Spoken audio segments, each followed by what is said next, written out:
नमस्कार, देश की बात में आपका स्वागत है। मैं ताबिश हुसैन। खबरों की शुरुआत हम करते हैं भारत जोड़ो यात्रा से। भारत जोड़ो यात्रा राहुल गांधी की 100 दिन पूरे कर चुकी है और राजस्थान में फिलहाल ये यात्रा है और राहुल गांधी आज जयपुर पहुंचे। राहुल गांधी ने यहां पर कहा कि चीन का खतरा एकदम साफ है और सरकार इसे नजरअंदाज करने की कोशिश कर रही है। उनकी भारत जोड़ो यात्रा आज जयपुर पहुंची और आपको हमने बताया कि 100 दिन इसके पूरे हो चुके हैं। अलग अलग राज्यों से होती हुई यात्रा गुजर रही है और 8 राज्यों में जो है अभी तक का सफर राहुल गांधी की इस यात्रा ने किया है। और अब जयपुर में जब वो बात कर रहे थे मीडिया से, तब उन्होंने इस बात का जिक्र किया कि चीन का खतरा एकदम साफ है और सरकार इसे नजरअंदाज कर रही है।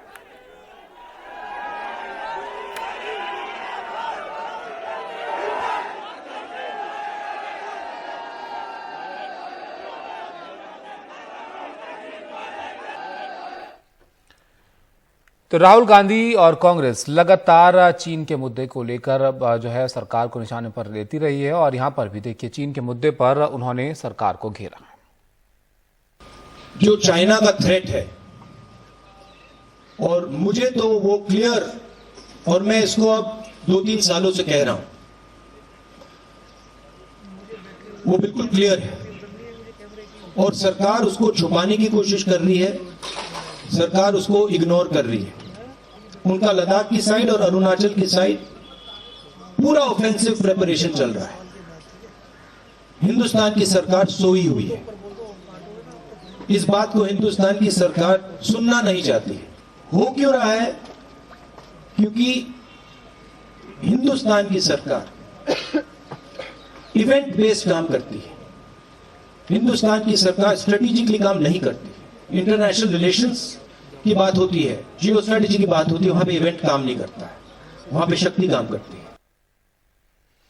तो आपने सुना राहुल गांधी को, जो वो चीन के मुद्दे पर बोल रहे थे। उन्होंने कहा कि सरकार इस मुद्दे पर जो है बात नहीं करना चाहती है और ये चीन का खतरा जो है वो एकदम साफ है। राहुल गांधी इस बारे में कई बार जो है वो बात करते रहे हैं और अब भी यहाँ पर, क्योंकि हाल का जो मामला दिखा सीमा पर चीन के साथ, उसको लेकर कांग्रेस भी एक मुद्दे के तौर पर इसको देख रही है और उठा रही है लगातार इस बारे में बात जो है वो। और राहुल गांधी ने भी यहाँ पर जब मीडिया से वो बात कर रहे थे तो उसका उन्होंने जिक्र किया और सरकार को एक तरह से निशाने पर उन्होंने लिया।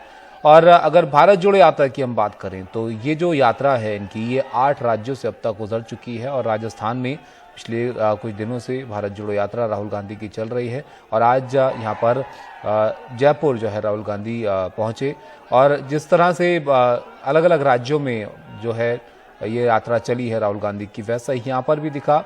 जहाँ से वो गुजरते हैं वहाँ के स्थानीय मुद्दों की वो बात करते हैं, लोग उनके साथ जुड़ते हैं, स्थानीय लोग, कांग्रेस के और जो नेता हैं वो साथ साथ उनके जुड़ते रहते हैं।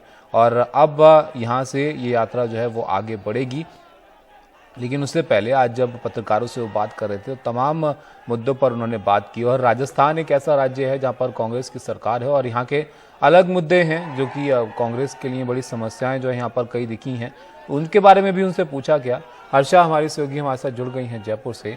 हर्षा, 100 दिन हो गए हैं राहुल गांधी की इस यात्रा को, तो आज का किस तरह का जो है वो दिन रहा इस यात्रा में, और चीन का मुद्दा एक बार फिर से राहुल गांधी ने यहाँ पर उठाया है?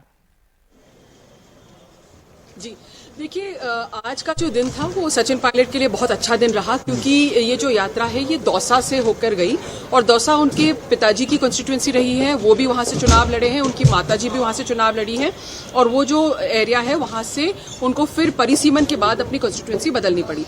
तो बड़ी तादाद में सबसे ज्यादा आज जो क्राउड था वो दौसा में देखने को मिला था। दौसा में बहुत बहुत बड़ी संख्या में लोग थे और आज तक जब से वो यात्रा आई है एक स्पॉन्टेनियस क्राउड वहां देखने को मिला। लेकिन अब जो प्रेस कॉन्फ्रेंस हुई है और जयराम रमेश ने भी जो बयान दिया है उसमें उन्होंने कहा है कि संगठन सर्वप्रिय है और जो कुछ होता है संगठन ही चुनाव लड़ता है, व्यक्ति आते हैं जाते हैं। जब राहुल गांधी को ये पूछा गया तो उन्होंने कहा कि उन्होंने पहले ही कहा और उनको ये भी पूछा गया कि कई मतलब इनडिसिशन है पार्टी में, निर्णय नहीं ले पा रहे हो, तो उन्होंने कहा नहीं, हमारी पार्टी में ऐसा नहीं होता है। जो भी होता है हमारी पार्टी में डिसएग्रीमेंट हो सकता है और ऐसा नहीं कि सब लोग अग्री करें, डिसएग्रीमेंट हो सकता है, इट्स ओके। उन्होंने इट्स ओके कहा, यानी कि वो ये नहीं बताना चाह रहे हैं कि लीडरशिप का इशू है या कौन चीफ मिनिस्टर बनेगा नहीं, उन्होंने ये भी कहा है कि आप खड़गे जी से पूछिए। तो राजस्थान का जो नेतृत्व का सवाल है उसमें राहुल गांधी नहीं इस मौके पे नहीं कुछ बोलना चाह रहे, ये साफ दिख रहा है। और कांग्रेस पार्टी का जब वो यात्रा शुरू हुई थी तब कांग्रेस पार्टी ने एक एकजुटता का संदेश देने की कोशिश की थी। आप जानते हैं कि आपस में बयानबाजी हुई थी और वेणुगोपाल जी को खास यहाँ पे भेजा गया था कि ये सब दोनों लीडर्स एक प्लेटफॉर्म पे आ जाए। तो जहां तक यात्रा का मकसद है, यहाँ राजस्थान में और दरारें बढ़ाना नहीं है, दरारें कम करना है, लेकिन दरारें अगर कम नहीं होती तो कम से कम उस पर गौर नहीं करना है, सबका ध्यान उस पर लाना नहीं है। तो ये कांग्रेस की स्ट्रैटेजी लगती है। लेकिन इसके अलावा जो उन्होंने दूसरे मुद्दे उठाए हैं, आज हिमाचल के चीफ मिनिस्टर और उनके एमएलएज आए थे, तो एक तरह से वो अच्छा उनके लिए एक मौका था कि भाई हम एक स्टेट जीत के आए हैं, उनको दिखाएं। और जो दूसरी बात उन्होंने कही है कि कांग्रेस की पोजीशनिंग अगर हम राजनीतिक मंच पे देश के राजनीतिक मंच पे देखते हैं तो उन्होंने कहा है देखिए रीजनल पार्टीज के पास विजन नहीं है देश का, वो सिर्फ कांग्रेस पार्टी के पास है। रीजनल पार्टीज थोड़ा सा उनका विजन अपने ऊपर और अपने राज्य पे होता है। उन्होंने कहा कि हमारा एक पैन इंडिया विजन है। दूसरा उन्होंने ये भी माना है कि आप एक बहुत बड़ी थ्रेट है, आप जो है राजनीतिक एक चुनौती है कांग्रेस के लिए। और उन्होंने कहा कि आपने एक प्रॉक्सी का काम किया है गुजरात में। तो ये कुछ महत्वपूर्ण चीजें देश के बारे में थे। उसके अलावा उन्होंने चाइना के बारे में भी काफी कुछ महत्वपूर्ण कहा है। जी, लेकिन अर्चा, राजस्थान की हम बात करें तो हमने देखा कि जब भारत जोड़ो यात्रा चल रही थी राहुल गांधी की, तो सचिन पायलट भी वहां पर जो है वो दिख रहे थे और अशोक गहलोत भी वहां पर दिख रहे थे। लेकिन जब उनसे पूछा गया राहुल गांधी से तो उन्होंने कहा कि कोई अनिर्णय की स्थिति नहीं है यहाँ पर। लेकिन क्या ये यात्रा वहां से गुजरने से जो एक नाराजगियां थी उन पर कोई असर पड़ेगा, या ऐसी ही चीजें साथ आगे चल सकती हैं, या फिर कहें कि जब यात्रा वहां से बाहर निकलेगी तब फिर से ये मुद्दे बड़े हो जाएंगे? देखिए, यात्रा का एक्चुअली जो राजस्थान का फैक्शनलिज्म है, अगर सही तरीके में कहें तो उस पर कोई असर नहीं पड़ेगा। जो फैक्शनलिज्म है वो रहेगा और जो दरारें हैं वो रहेगी। और जो ये आपस की टक्कर है, इसको एक बहुत डेफ्ट पॉलिटिकल मैनेजमेंट आपको करना पड़ेगा, इसको अगर आपको हैंडल करना है। राजस्थान है, राजस्थान पंजाब नहीं है। और पंजाब में अगर वो चन्नी को लेके आए थे तो राजस्थान में आप उस नेता की जो छवि थी उसकी आप तुलना किसी नेता के साथ नहीं कर सकते हैं। अशोक गहलोत अपने आप में कद्दावर नेता हैं, अनुभवी नेता हैं। उनकी स्कीम्स का जिक्र किया है, बहुत अच्छा काम किया है। लेकिन अशोक गहलोत के साथ एंटी इनकम्बेंसी जुड़ा हुआ है, ये कांग्रेस जानती है। अशोक गहलोत ने कभी 2 बार चुनाव नहीं जिताए हैं पार्टी को। दूसरी ओर सचिन पायलट हैं, यंग लीडर हैं, लेकिन हो सकता है अनुभवी लीडर नहीं हो, लेकिन उनके साथ एक करिश्मा है, एक फ्रेश फेस है। लेकिन क्या पार्टी यंग लीडर को कमान सौंपने के लिए तैयार है? क्या ओल्ड गार्ड एक्सेप्ट करेगा? और अगर वो चीफ मिनिस्टर को चेंज करेंगे तो ये जो दोनों फैक्शंस हैं, ये दोनों, हाँ एग्जैक्टली, ये दोनों फैक्शंस हैं, अगर ये क्रॉस पर्पसेस पे काम करने लगेंगे जैसे उन्होंने इलेक्शन में किया था, पिछले इलेक्शन में, अब ये देखना होगा अर्चा कि इस पर क्या निर्णय लिया जाता है, क्योंकि जाहिर है अब चुनाव की भी बातें होने लगेंगी, ज्यादा वक्त वहां पर है नहीं। और इसी के लिए अब देखिए, जब ये यात्रा वहां से गुजरी थी राहुल गांधी की तो ये सवाल बड़े हो गए थे। बहरहाल अब आगे उनकी यात्रा बढ़ रही है, अब जयपुर वो पहुंच गए हैं और यहां से फिर ये सिलसिला जो है राहुल गांधी की भारत जोड़ो यात्रा का आगे बढ़ेगा।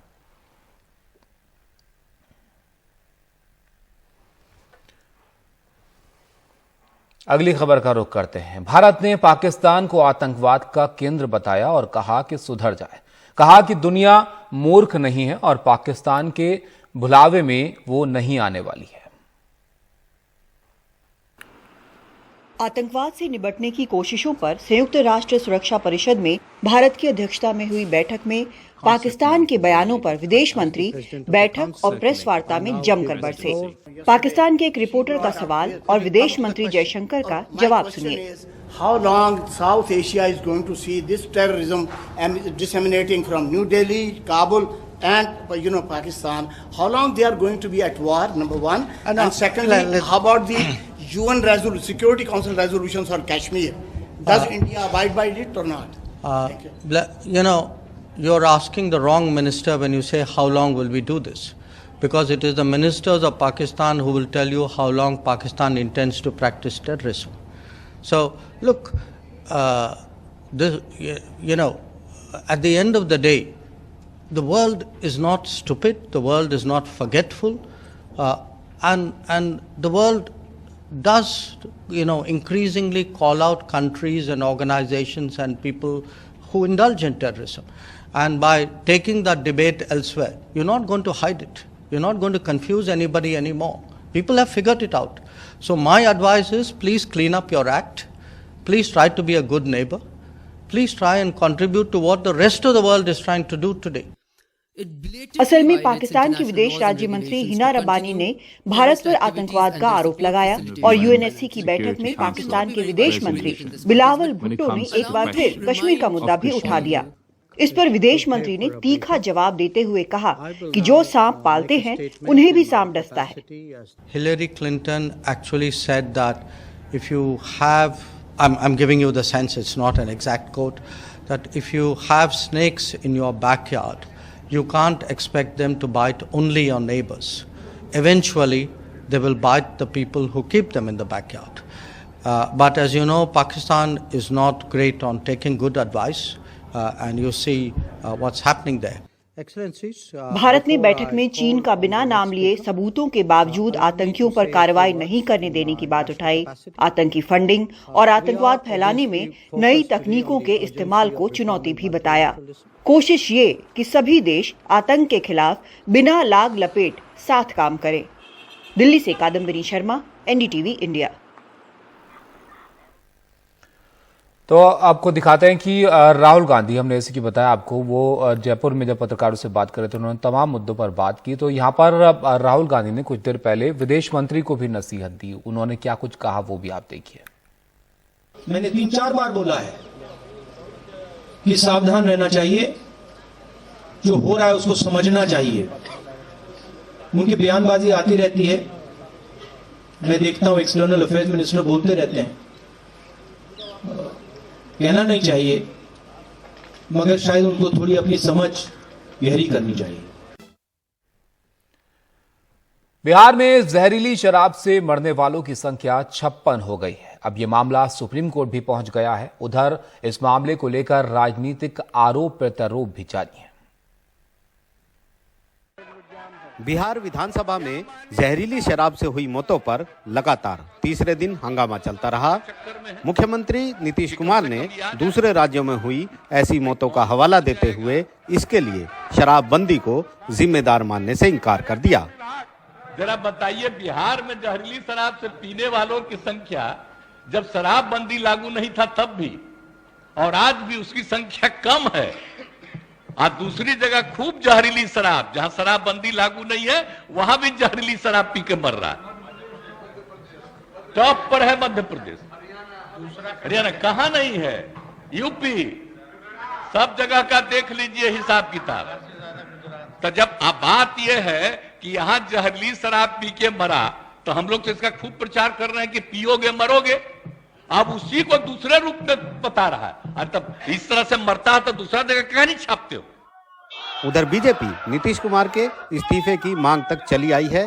पार्टी का कहना है कि मरने वालों की तादाद 100 के पार जा चुकी है। देखिए, वास्तव में मरने वालों की संख्या का आंकड़ा 100 को पार कर चुका है। सरकार छिपा रही है। बड़ी संख्या में लोगों ने पुलिस के डर से दूसरे जगहों पर जाकर अपने शवों को जला दिया है। लोग डरे हुए हैं, दूसरे अस्पतालों में इलाज करा रहे हैं। और मुख्यमंत्री अगर कहते हैं कि जो पिएगा वो मरेगा, तब तो 4 लाख लोग जो जेल गए सबों को मर जाना चाहिए। तो आंकड़ों को छिपाने से मौत छिप नहीं सकती है। इसलिए मुख्यमंत्री को जिम्मेवारी लेनी चाहिए और अपने पद से इस्तीफा दे देना चाहिए। इन सब के बीच इस मामले में एक संस्था ने सुप्रीम कोर्ट में एक याचिका दाखिल की है। हालांकि याचिकाकर्ता की जल्द सुनवाई की मांग सुप्रीम कोर्ट ने नहीं मानी। याचिका में कहा गया है कि बिहार में अवैध शराब से हुई मौतों की स्वतंत्र जांच के लिए एसआईटी बनाई जाए, अवैध शराब की समस्या पर काबू पाने के लिए नेशनल एक्शन प्लान बने और बिहार में मारे गए लोगों के लिए उचित मुआवजा दिया जाए। तो इस मामले में हम लोगों ने सुप्रीम कोर्ट का दरवाजा खटखटाया है और हम लोगों ने सुप्रीम कोर्ट से ये मांग की है कि इसमें पूरी एसआईटी इन्वेस्टिगेशन बैठाई जाए। एसआईटी इन्वेस्टिगेशन के साथ जितने भी पीड़ित परिवार हैं उनको कॉम्पेंसेशन की हम लोगों ने मांग की है। और साथ ही साथ हम लोगों ने जो बिहार एक्साइज एक्ट है उसको भी चैलेंज किया है हम लोगों ने। हालांकि नीतीश कुमार पहले ही मुआवजा देने से इनकार कर चुके हैं। तो बिहार में हर जगह कहेंगे देखो मरा, दारू पिया तो मरा, मत पियो, मरोगे, इसका तो और ज्यादा हम प्रचार करवाएंगे। तो दारू पी के मर जाएगा तो उसको हम लोग कंपनसेशन देंगे? सवाल ही नहीं पैदा होता, ये कभी मत सोचिए। इस राजनीतिक टकराव के बीच अब सुप्रीम कोर्ट पर सबकी निगाह रहेगी। अवैध शराब को लेकर सुप्रीम कोर्ट हमेशा से ही सख्त रहा है। 24 घंटे पहले ही सुप्रीम कोर्ट ने पंजाब सरकार को कड़ी फटकार लगाई थी और कहा था कि जब घर में आग लगी हो तो कुआं नहीं खोदा जाता और हम देश को उन हालातों से बचाना चाहते हैं जैसे हालात बिहार में हुए हैं। नई दिल्ली से आशीष भार्गव, एनडीटीवी इंडिया।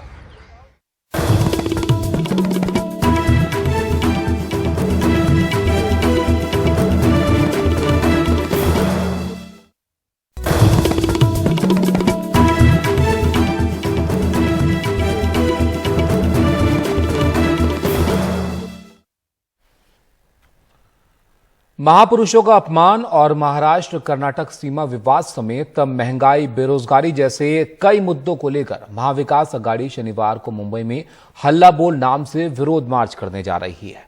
विरोध मार्च के लिए मुंबई पुलिस की इजाजत मिले या ना मिले, महाविकास अघाड़ी यानी उद्धव गुट, शिवसेना, एनसीपी और कांग्रेस ने ठान लिया है कि मोर्चा तो निकाल कर रहेंगे।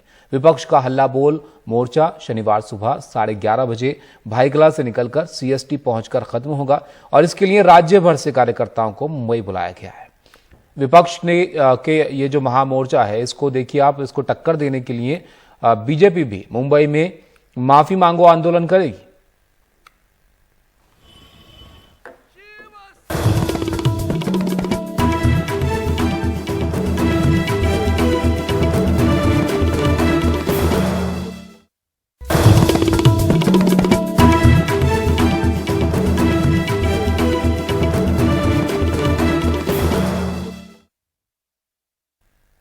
दिल्ली से देहरादून का सफर अब 6 नहीं महज 2.5 घंटे में आप मुकम्मल कर पाएंगे दिल्ली देहरादून एक्सप्रेसवे के जरिए। इस एक्सप्रेसवे का काम जोरों पर है और 2024 में 100 किलोमीटर प्रति घंटे की रफ्तार बढ़ते हुए देहरादून तक जाने की राह आसान हो जाएगी। कैसे ये एक्सप्रेसवे जो है वो तैयार हो रहा है, इसका लुक कैसा है और इसकी खासियतें क्या हैं, किस तरह से यहाँ पर जो है काम चल रहा है, परिमल की रिपोर्ट आप देखिए। जाम से निजात और रफ्तार की सौगात। दिल्ली देहरादून एक्सप्रेसवे पर 100 किलोमीटर प्रति घंटा की रफ्तार से गाड़ियां हवा से बात करती नजर आएंगी और देहरादून की 210 किलोमीटर की दूरी महज 2.5 घंटे में तय होगी। दिल्ली के अक्षरधाम से शुरू होकर पूर्वी दिल्ली के शास्त्री पार्क, खजूरी खास, बागपत, शामली, मुजफ्फरनगर, सहारनपुर होते हुए एक्सप्रेसवे देहरादून तक जाएगा। फिलहाल हम उत्तरी पूर्वी दिल्ली के शास्त्री पार्क में हैं, जहां पे आप देख सकते हैं कि जो देहरादून एक्सप्रेसवे बन रहा है उसका काम बहुत जोरों पर है और जाम की भी एक तस्वीर आपको यहां पर निकलकर सामने में आ रही होगी। खासतौर पे पूरे इलाके की अगर बात करें, जो गांधीनगर का इलाका है या गीता कॉलोनी का इलाका है, शास्त्री पार्क, खजूरी खास, करावल नगर, यहाँ पे सड़कें बड़ी सिमटी हुई है तो जाम बहुत आम है। ऐसे इलाकों में जब सड़कें सिमटी हुई है तो वहां पर एलिवेटेड रोड का सहारा लिया जा रहा है, जो आप मेरे पीछे देख सकते हैं। 4 सेक्शन में तैयार किए जा रहे इस एक्सप्रेसवे का पहला सेक्शन अक्षरधाम से बागपत तक 32 किलोमीटर का है, जिसमें 18 किलोमीटर का हिस्सा एलिवेटेड है। दूसरा सेक्शन बागपत से सहारनपुर का 118 किलोमीटर का है। तीसरे सेक्शन के तहत सहारनपुर से गणेशपुर तक 40 किलोमीटर का रास्ता है और चौथा सेक्शन गणेशपुर से देहरादून तक 20 किलोमीटर का है। इसमें 6 कैरेजवे और 6 सर्विस रोड हैं, जो हर जगह सीसीटीवी की निगरानी में होंगे। इस एक्सप्रेसवे में 7 इंटरचेंज और 60 अंडरपास होंगे। इस एक्सप्रेसवे का 12 किलोमीटर का हिस्सा जंगल सफारी से निकलेगा, जो एशिया का सबसे लंबा वाइल्ड लाइफ कॉरिडोर है। जंगल से गुजरते हुए कॉरिडोर को ऐसे तैयार किया जा रहा है जिससे जानवरों की आवाजाही में कोई दिक्कत न आए। ये एक इकोनॉमिक कॉरिडोर है। इसमें काफी मैं समझती हूँ कि उत्तराखंड और दिल्ली के बीच में आवाजाही आसान होने से एक ट्रेड को भी गति मिलेगी। इसमें 2 महत्वपूर्ण इंटरसेक्शंस भी हैं। एक हम स्पर दे रहे हैं जो कि हरिद्वार तक पहुंचाएगी और उसके साथ साथ में एक शामली लुधियाना का भी हम एक स्पर दे रहे हैं शामली के ऊपर, जिससे कि नॉर्थ यानी कि पंजाब से यहाँ की जो आवागमन है ट्रेड का, वो भी और आसान हो जाएगा। एक्सप्रेसवे पर हर 25 से 30 किलोमीटर की दूरी पर खाने पीने का इंतजाम भी होगा। समय के साथ रहना है तो समय के साथ चलना है। बदलते वक्त में जरूरतों के हिसाब से बदलाव भी जरूरी है और ये उसी बदलाव की बुनियाद है। इससे दूरी भी घटेगी, गाड़ी को गति भी मिलेगी और लोगों की परेशानी भी मिटेगी। नई दिल्ली से परिमल कुमार, एनडीटीवी इंडिया। पंजाब में भगवंत मान सरकार लोगों से किए हुए वादों पर कैसे काम कर रही है, इसी पर बात करने के लिए एनडीटीवी इंडिया ला रहा है एक विशेष कॉन्क्लेव साडा पंजाब इस शनिवार 17 दिसंबर को, जिसमें शामिल होंगे पंजाब के मुख्यमंत्री और पंजाब की जानी मानी शख्सियतें। तो इस 17 दिसंबर को देखना मत भूलिए साडा पंजाब दिन भर एनडीटीवी इंडिया पर।